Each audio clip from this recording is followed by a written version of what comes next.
The North American Aviation P-51 Mustang is an American long-range, single-seat fighter and fighter bomber used during World War II and the Korean War, among other conflicts.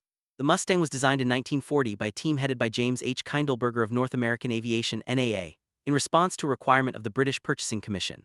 The commission approached NAA to build Curtiss P-40 fighters under license for the Royal Air Force (RAF). Rather than build an old design from another company, NAA proposed the design and production of a more modern fighter. The prototype NA-73X airframe was completed on 9 September 1940, 102 days after contract signing, achieving its first flight on 26 October 4. The Mustang was designed to use the Allison V1710 engine without an export-sensitive turbosupercharger 5 or a multi-stage supercharger, resulting in limited high-altitude performance. The aircraft was first flown operationally by the RAF as a tactical reconnaissance aircraft and fighter bomber, Mustang Mk.I. In mid-1942, a development project known as the Rolls-Royce Mustang X replaced the Allison engine with a Rolls-Royce Merlin 65 two-stage intercooled supercharged engine.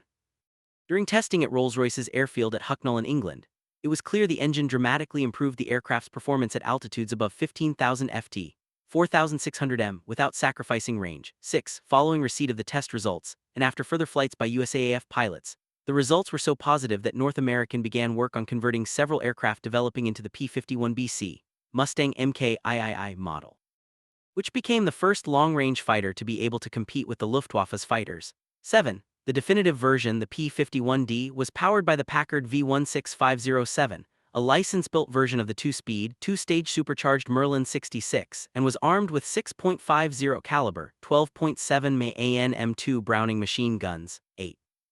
From late 1943 into 1945, P-51BS and P-51CS, supplemented by P-51DS from mid-1944, were used by the USAAF's 8th Air Force to escort bombers in raids over Germany, while the RAF's 2nd Tactical Air Force and the USAAF's 9th Air Force used the Merlin-powered Mustangs as fighter bombers. Roles in which the Mustang helped ensure Allied air superiority in 1944. 9. The P-51 was also used by Allied air forces in the North African, Mediterranean, Italian, and Pacific theaters. During World War II, Mustang pilots claimed to have destroyed 4,950 enemy aircraft. At the start of the Korean War, the Mustang, by then redesignated F-51, was the main fighter of the United States until jet fighters, including North American's F-86 Sabre, took over this role. The Mustang then became a specialized fighter bomber. Despite the advent of jet fighters, the Mustang remained in service with some air forces until the early 1980s. After the Korean War, Mustangs became popular civilian warbirds and air racing aircraft. Design and development. Main article: North American P-51 Mustang variants. North American NA-73X with a short carburetor air intake scoop and the frameless, rounded windshield. On the production Mustang Mk.I, the frameless windshield was replaced with a three-piece unit that incorporated a bullet-resistant windshield. P-51D on the Inglewood assembly line. In 1938, the British government established a purchasing commission in the United States, headed by Sir Henry Self. 1112, Self was given overall responsibility for RAF production, research, and development, and also served with Sir Wilfrid Freeman, the Air Member for Development and Production. Self also sat on the British Air Council Subcommittee on Supply or Supply Committee, and one of his tasks was to organize the manufacturing and supply of American fighter aircraft for the RAF. At the time, the choice was very limited, as no U.S. aircraft then in production or flying met European standards, with only the Curtiss P-40 Tomahawk coming close. The Curtiss-Wright plant was running at capacity, so P-40s were in short supply. 13. North American Aviation, NAA, was already supplying its T-6 Texan, known in British service as the Harvard trainer to the RAF, but was otherwise underused. NAA President Dutch Kindleberger approached Self to sell a new medium bomber, the North American B-25 Mitchell. Instead, Self asked if NAA could manufacture P-40s under license from Curtiss. Kindleberger said NAA could have a better aircraft with the same Allison V1710 engine in the air sooner than establishing a production line for the P-40.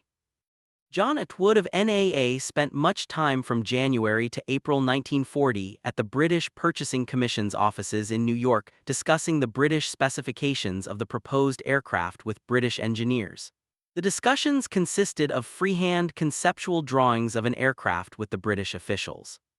Self was concerned that NAA had not ever designed a fighter, insisting they obtain the drawings and study the wind tunnel test results for the P-40 before presenting them with detailed design drawings based on the agreed concept.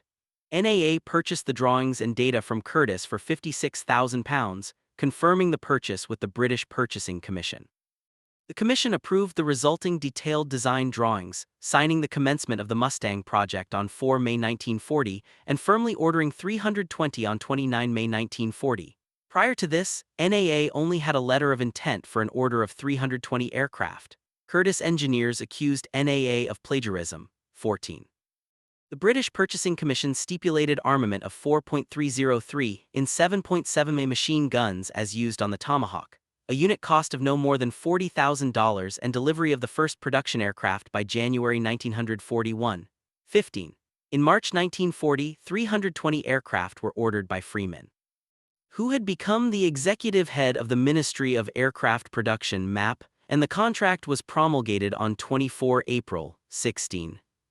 The US-73X, which was designed by a team led by lead engineer Edgar Schmude, followed the best conventional practice of the era, designed for ease of mass manufacturing. 14. The design included several new features. In B-11 was a wing designed using laminar flow airfoils, which were developed cooperatively by NAA and the National Advisory Committee for Aeronautics (NACA). These airfoils generated low drag at high speeds. 17B. During the development of the US-73X, a wind tunnel test of two wings, one using NACA 5-digit airfoils and the other using the new NACA 45-100 airfoils, was performed in the University of Washington Kirsten Wind Tunnel. The results of this test showed the superiority of the wing designed with the NACA 45-100 airfoils. 19 NB2. XB-51 41039 is one of two Mustang Mk-I aircraft handed over to the USAAC for testing. The other feature was a new cooling arrangement positioned aft single-ducted water and oil radiators assembly that reduced the fuselage drag and effects on the wing. Later. 21. After much development, they discovered that the cooling assembly could take advantage of the Meredith effect, in which heated air exited the radiator with a slight amount of jet thrust. Because NAA lacked a suitable wind tunnel to test this feature, it used the GALCIT 3M10FT wind tunnel at the California Institute of Technology. This led to some controversy over whether the Mustang's cooling system aerodynamics were developed by NAA's engineer Schmude or by Curtiss, as NAA had purchased the complete set of P-40 wind tunnel data and flight test reports. 22-23. The US-73X was also one of the first aircraft to have a fuselage lofted mathematically using conic sections. This resulted in smooth, low-drag surfaces. 24. To aid production, the airframe was divided into 5 main sections: forward, center, rear fuselage, and 2 wing halves, all of which were fitted with wiring and piping before being joined. 24. The prototype US-73X was rolled out in September 1940, just 102 days after the order had been placed. It first flew on 26 October 1940. 149 days into the contract, an uncommonly short development period even during the war. 25. With test pilot Vance Breese at the controls. 26. The prototype handled well and accommodated an impressive fuel load. The aircraft's 3-section, semi-monocoque fuselage was constructed entirely of 24S aluminum alloy, a type of duralumin to save weight. 27. It was armed with 4.30 caliber, 7.62 AN/M2 Browning machine guns in the wings and 2.50 caliber, 12.7 AN/M2 Browning machine guns mounted under the engine and firing through the propeller arc using a gun synchronizing gear, NB3. While the USAAC could block any sales it considered detrimental to the interests of the U.S., the US-73 was considered to be a special case because it had been designed at the behest of the British and all dealings were directly between the BPC and NAA and did not involve the U.S. Army or Wright Field in any way. In September 1940, a further 300 US-73s were ordered by the MAP. 15. To ensure uninterrupted delivery, Colonel Oliver P. Eccles arranged with the Anglo-French Purchasing Commission to deliver the aircraft, and NAA gave 2 examples, 41038 and 41039, to the USAAC for evaluation. 20 A10B4. It is important to note that the Mustang I US-73 and US-83 and the IA US-91, produced for the British, were not equivalent to the P-51A, which was a later model US-99. Two British Mustang Is were held back by the USAAF and given the provisional model number XB51. The USAAF held back 57 Mustang IA aircraft armed with 4 X-20 Hispano cannon from the 3rd British Order, converting most of them to tactical reconnaissance aircraft and designating them P-51-2 F-6A. North American retained the second aircraft of this batch to help develop the P-51A-30. The Allison engine in the Mustang I had a single-stage supercharger that caused power to drop off rapidly above 15,000 feet, 4,600 m. This made it unsuitable for use at the altitudes where combat was taking place in Europe.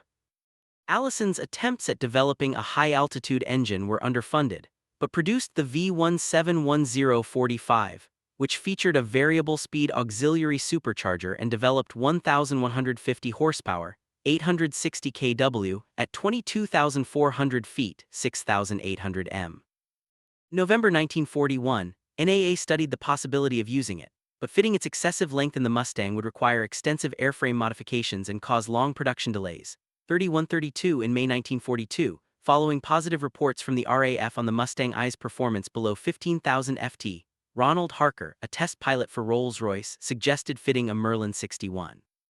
As fitted to the Spitfire Mk Roman 9, 31, the Merlin 61 had a 2-speed, 2-stage intercooled supercharger designed by Stanley Hooker of Rolls-Royce. 33.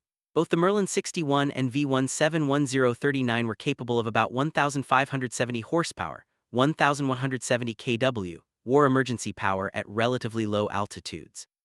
But the Merlin developed 1,390 horsepower, 1,040 kW, at 23,500 feet, 7,200 m, versus the Allison's 1,150 horsepower, 860 kW, at 11,800 feet, 3,600 m, 34-35-32, delivering an increase in top speed from 390 mph, 340 kn.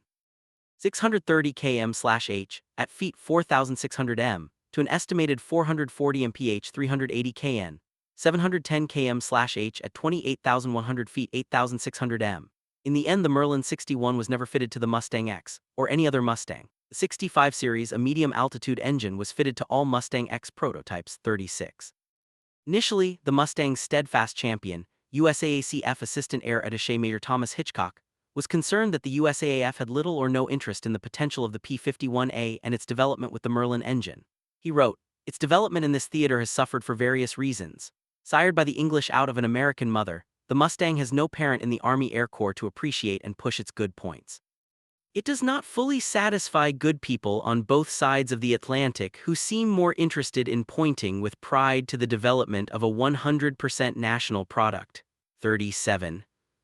Nevertheless, during the British Service Development Program of the Mustang I at Rolls-Royce's airfield at Hucknall, a close relationship was developed between NAA, the RAF Air Fighting Development Unit, and Rolls-Royce Flight Test Establishment at Hucknall. Following extensive communication between Hitchcock, based in England, Rolls-Royce engineers and Philip Legara at NAA regarding the promising outlook of a Merlin Mustang, along with the subsequent work in progress by Rolls-Royce on the Mustang X, NAA representatives including Mustang designer Schmude visited the UK to examine and discuss the project in detail. 38. The promising calculations and modification progress by Rolls-Royce led in July 1942 to a contract being let for 2 NAA Merlin prototypes, briefly designated XB-78, but soon to become the XB-51B, 39, based on the Packard V16503 duplicating the Merlin 61's performance. NAA estimated for the XB-78 a top speed of 445 mph, 387 kn. 716 km/h at 28,000 feet, 8,500 m, and a service ceiling of 42,000 feet, 13,000 m, 31. Initial flights of what was known to Rolls-Royce as the Mustang X were completed at Hucknall in October 1942. 31. The first flight of the U.S. version, designated XB-51B, took place in November 1942, but the USAAF had become so interested in the Merlin Mustang project that an initial contract for 400 aircraft was placed 3 months beforehand in August. 40. The conversion led to production of the P-51B beginning at NAA's Inglewood, California plant in June 1943-41, and P-51s started to become available to the 8th and 9th Air Forces in the winter of 1943-1944. Conversion to the two-stage supercharged and intercooled Merlin 60 series, over 350 lb, 160 kg, heavier than the single-stage Allison, driving a four-bladed Hamilton standard propeller, required moving the wings slightly forward to correct the aircraft's center of gravity. After the USAAF in July 1943. Directed fighter aircraft manufacturers to maximize internal fuel capacity, NAA calculated the P-51B's center of gravity to be forward enough to include an additional 85 US gal 320 L. 71 imp gal fuel tank in the fuselage behind the pilot, greatly increasing the aircraft's range over that of the earlier P-51A. NAA incorporated the tank in the production of the P-51B-10 and supplied kits to retrofit it to all existing P-51Bs. 31. Operational history. United Kingdom Operational Service. A Royal Air Force North American Mustang MKIII FX908 on the ground at Hucknall. The Mustang was initially developed for the RAF, which was its first user. As the first Mustangs were built to British requirements, these aircraft used factory numbers and were not P-51s. The order comprised 320 Na-73s, followed by 300 Na-83s, all of which were designated Mustang Mark I by the RAF. 42, the first RAF Mustangs supplied under Lend-Lease were 93 MKIII designated as P-51s by the USAAF. Followed by 50 P-51, as used as Mustang Mk Roman II, 43 aircraft supplied to Britain under Lend-Lease were required for accounting purposes to be on the USAAC's books before they could be supplied to Britain. But the British Aircraft Purchasing Commission signed its first contract for the North American Na-73 on 24 April 1940, before Lend-Lease was in effect. Thus, the initial order for the P-51 Mustang, as it was later known, was placed by the British under the Cash and Carry program, as required by the U.S. Neutrality Acts of the 1930s, citation needed. After the arrival of the initial aircraft in the UK in October 1941, the first squadron of Mustang Mk is entered service in January 1942, the first being No. 26 Squadron RAF, 44 due to poor high-altitude performance. The Mustangs were used by Army Cooperation Command, rather than Fighter Command, and were used for tactical reconnaissance and ground attack duties. On 10 May 1942, Mustangs first flew over France near Berck-sur-Mer 45. On 27 July 1942, 16 RAF Mustangs undertook their first long-range reconnaissance mission over Germany. During the amphibious deep raid on the French coast, 19 August 1942, 4 British and Canadian Mustang squadrons, including 26th Squadron, saw action covering the assault on the ground. By 1943–1944, British Mustangs were used extensively to seek out V-1 flying bomb sites. The last RAF Mustang Mki and Mustang Mkii aircraft were struck off charge in 1945. Army Cooperation Command used the Mustang's superior speed and long range to conduct low-altitude rhubarb raids over continental Europe, sometimes penetrating German airspace. The V1710 engine ran smoothly at 1,100 RPM, versus 1,600 for the Merlin, enabling long flights over water at 50 ft, 15 m altitude before approaching the enemy coastline. Over land, these flights followed a zigzag course, turning every 6 minutes to foil enemy attempts at plotting an interception. During the first 18 months of rhubarb raids, RAF Mustang Mk and Mki has destroyed or heavily damaged 200 locomotives, over 200 canal barges, and an unknown number of enemy aircraft parked on the ground, for a loss of 8 Mustangs. At sea level, the Mustangs were able to outrun all enemy aircraft encountered. 46. The RAF gained a significant performance enhancement at low altitude by removing or resetting the engine's manifold pressure regulator to allow overboosting, raising output as high as 1,780 horsepower at 70 in Hg, 4634 in December 1942. Allison approved only 1,570 horsepower at 60 in Hg manifold pressure for the V1710-39-34. The RAF later operated 308 P-51Bs and 636 P-51Cs, 47, which were known in RAF service as Mustang Mkiiis. The first units converted to the type in late 1943 and early 1944. Mustang Mkiii units were operational until the end of World War II, though many units had already converted to the Mustang Mkiv P-51D. and Mk IVA P-51K 828 in total, comprising 282 Mk IV and 600 Mk IVA, 48, as all except the earliest aircraft were obtained under Lend-Lease. All Mustang aircraft still on RAF charge at the end of the war were either returned to the USAAF on paper or retained by the RAF for scrapping. The last RAF Mustangs were retired from service in 1947-49. U.S. Operational Service. Pre-war theory. Pre-war doctrine was based on the idea, the bomber will always get through. 50 Despite RAF and Luftwaffe experience with daylight bombing, the USAAF still incorrectly believed in 1942 that tightly packed formations of bombers would have so much firepower that they could fend off fighters on their own. 50 Fighter escort was a low priority, but when the concept was discussed in 1941, the Lockheed P-38 Lightning was considered to be most appropriate, as it had the speed and range. Another school of thought favored a heavily up-armed gunship conversion of a strategic bomber. 51. A single-engined, high-speed fighter with the range of a bomber was thought to be an engineering impossibility. 52. 8th Air Force Bomber Operations 1940–1943. P-51 Mustangs of the 375th Fighter Squadron, 8th Air Force mid-1944. The 8th Air Force started operations from Britain in August 1942. At first, because of the limited scale of operations, no conclusive evidence showed American doctrine was failing. In the 26 operations flown to the end of 1942, the loss rate had been under 2%, 53. In January 1943, at the Casablanca Conference, the Allies formulated the Combined Bomber Offensive (CBO) plan for round-the-clock bombing USAAF daytime operations complementing the RAF nighttime raids on industrial centers. In June 1943, the Combined Chiefs of Staff issued the point-blank directive to destroy the Luftwaffe's capacity before the planned invasion of Europe, putting the CBO into full implementation. German daytime fighter efforts were at that time focused on the Eastern Front and several other distant locations. Initial efforts by the 8th met limited and unorganized resistance, but with every mission the Luftwaffe moved more aircraft to the west and quickly improved their battle direction. In late 1943, the 8th Air Force's heavy bombers conducted a series of deep penetration raids into Germany, beyond the range of escort fighters. The Schweinfurt-Regensburg mission in August lost 60 B-17s of a force of 376. The 14 October attack lost 77 of a force of 291, 26% of the attacking force, 54.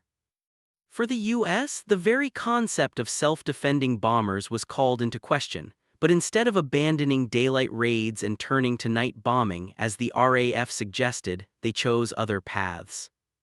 At first, bombers converted to gunships, the Boeing YB-40, were believed to be able to escort the bomber formations, but when the concept proved to be unsuccessful, thoughts then turned to the Lockheed P-38 Lightning, 55. In early 1943, the USAAF also decided that the Republic P-47 Thunderbolt and P-51B be considered for the roles of smaller escort fighters, and in July, a report stated that the P-51B was the most promising plane, with an endurance of 4 hours 45 minutes with the standard internal fuel of 184 gallons plus 150 gallons carried externally. 56. In August, a P-51B was fitted with an extra internal 85-gallon tank, but problems with longitudinal stability occurred, so some compromises in performance with the full tank were made. Since the fuel from the fuselage tank was used during the initial stages of a mission, the fuel tank would be fitted in all Mustangs destined for VIII Fighter Command. 57. P-51 Introduction. The P-51 Mustang was a solution to the need for an effective bomber escort. It used a common, reliable engine and had internal space for a larger-than-average fuel load. With external fuel tanks, it could accompany the bombers from England to Germany and back. 58. By the time the point-blank offensive resumed in early 1944, matters had changed. Bomber escort defenses were initially layered, using the shorter-range P-38s and P-47s to escort the bombers during the initial stages of the raid before handing over to the P-51s when they were forced to turn for home. This provided continuous coverage during the raid. The Mustang was so clearly superior to earlier U.S. designs that the 8th Air Force began to steadily switch its fighter groups to the Mustang, first swapping arriving P-47 groups to the 9th Air Force in exchange for those that were using P-51s, then gradually converting its Thunderbolt and Lightning groups. By the end of 1944, 14 of its 15 groups flew Mustangs, 59. The Luftwaffe's twin-engined Messerschmitt Bf 110 heavy fighters brought up to deal with the bombers proved to be easy prey for the Mustangs and had to be quickly withdrawn from combat. The Focke-Wulf FW 190A, already suffering from poor high-altitude performance, was outperformed by the Mustang at the B-17's altitude, and when laden with heavy bomber hunting weapons as a replacement for the more vulnerable twin-engine Zerstrer heavy fighters, it suffered heavy losses. The Messerschmitt Bf 109 had comparable performance at high altitudes, but its lightweight airframe was even more greatly affected by increases in armament. The Mustang's much lighter armament, tuned for anti-fighter combat, allowed it to overcome these single-engined opponents. Citation needed. Fighting the Luftwaffe. Pilots of the all-black American 332nd Fighter Group, the Tuskegee Airmen at Ramitelli, Italy, from left, LT, Dempsey W. Morgren LT, Carroll S. Woods LT, Robert H. Nelron Jr., Capt. Andrew D. Turner and LT, Clarence D. Lester. At the start of 1944, Major General James Doolittle, the new commander of the 8th Air Force, released most fighters from the requirement of flying in close formation with the bombers, allowing them free rein to attack the Luftwaffe wherever it could be found. The aim was to achieve air supremacy. Mustang groups were sent far ahead of the bombers in a fighter sweep to intercept German fighters. Bomber crews complained, but by June, supremacy was achieved. 60. The Luftwaffe answered with the Gefechtsverband battle formation. This consisted of a Sturmgruppe of heavily armed and armored FW-190, as escorted by two Begleitgruppen of Bf-109s, whose task was to keep the Mustangs away from the FW-190s as they attacked the bombers. This strategy proved to be problematic, as the large German formation took a long time to assemble and was difficult to maneuver. It was often intercepted by the P-51 fighter sweeps before it could attack the bombers. However, German attacks against bombers could be effective when they did occur. The bomber-destroyer FW-190 as swept in from astern and often pressed their attacks to within 90 m, 100 yd, 61. A USAAF armorer of the 100th Fighter Squadron, 332nd Fighter Group, 15th U.S. Air Force checks ammunition belts of the .50 caliber, 12.7 May Browning machine guns in the wings of a North American P-51B Mustang in Italy, circa September 1944. While not always able to avoid contact with the escorts, the threat of mass attacks and later the company front, 8 abreast, assaults by armored Sturmgruppe FW-190 as brought an urgency to attacking the Luftwaffe wherever it could be found, either in the air or on the ground. Beginning in late February 1944, 8th Air Force fighter units began systematic strafing attacks on German airfields with increasing frequency and intensity, with the objective of gaining air supremacy over the Normandy battlefield. In general, these were conducted by units returning from escort missions, but beginning in March, many groups also were assigned airfield attacks instead of bomber support. The P-51, particularly with the advent of the K-14 gyro gunsight and the development of Clobber College's 62 for the training of fighter pilots in late 1944, was a decisive element in Allied countermeasures against the Jagdverband. The numerical superiority of the USAAF fighters, superb flying characteristics of the P-51, and pilot proficiency helped cripple the Luftwaffe's fighter force. As a result, the fighter threat to the US and later British bombers was greatly diminished by July 1944. The RAF, long proponents of night bombing for protection, were able to reopen daylight bombing in 1944 as a result of the crippling of the Luftwaffe fighter arm. Reichsmarschall Hermann Göring, commander of the Luftwaffe during the war, was quoted as saying, "When I saw Mustangs over Berlin, I knew the jig was up." Beyond point blank. P-51D 441488 of the 8th AF-357 FG-363FS, named Glamorous Glen III, is the aircraft in which Chuck Yeager achieved most of his 12.5 kills, including two Me-262s, shown here with twin single-use 108-gallon 409L drop tanks fitted. This aircraft was renamed Melody's Answer and crashed on 2 March 1945 from unknown causes at Hasloff, west of Treuenbrietzen, Germany. Top-scoring Mustang ace of WWII Major George Earl Preddy Jr., with 26.83 aerial victories and 5 aircraft destroyed on the ground. First 3 victories were achieved on P-47.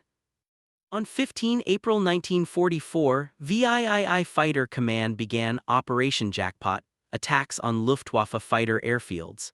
As the efficacy of these missions increased, the number of fighters at the German airbases fell to the point where they were no longer considered worthwhile targets.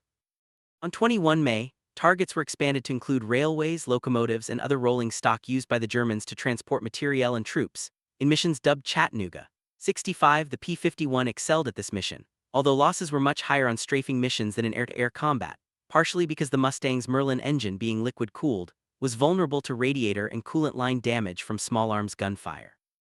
On the other hand, the Mustang's stablemate, the Republic P-47 Thunderbolt, being powered by an air-cooled radial engine, could usually shrug off small arms fire, and thus was regularly tasked with ground strafing missions. P-51D Mustang Detroit Miss of the 375th Fighter Squadron. Urban L. Drew flew this aircraft in late 1944 and shot down 6 German aircraft, including 2 jet-powered Me-262s in a single mission. Given the overwhelming Allied air superiority, the Luftwaffe put its effort into the development of aircraft of such high performance that they could operate with impunity, but which also made bomber attack much more difficult, merely from the flight velocities they achieved. Foremost among these were the Messerschmitt Me-163B point defense rocket interceptors, which started their operations with JG-400 near the end of July 1944, and the longer-endurance Messerschmitt Me-262A jet fighter, first flying with the Gruppe Strength Kommando Nowotny unit by the end of September 1944. In action, the Me-163 proved to be more dangerous to the Luftwaffe than to the Allies and was never a serious threat. The Me-262A was a serious threat, but attacks on their airfields neutralized them. The pioneering Junkers Jumo 4 axial flow jet engines of the Me-262 as needed careful nursing by their pilots, and these aircraft were particularly vulnerable during takeoff and landing. 66 LT. Chuck Yeager of the 357th Fighter Group was one of the first American pilots to shoot down a Me-262, which he caught during its landing approach. On 7 October 1944, LT Urban L. Drew of the 361st Fighter Group shot down 2 Me-262s that were taking off, while on the same day, LT Col Hubert Zemke, who had transferred to the Mustang-equipped 400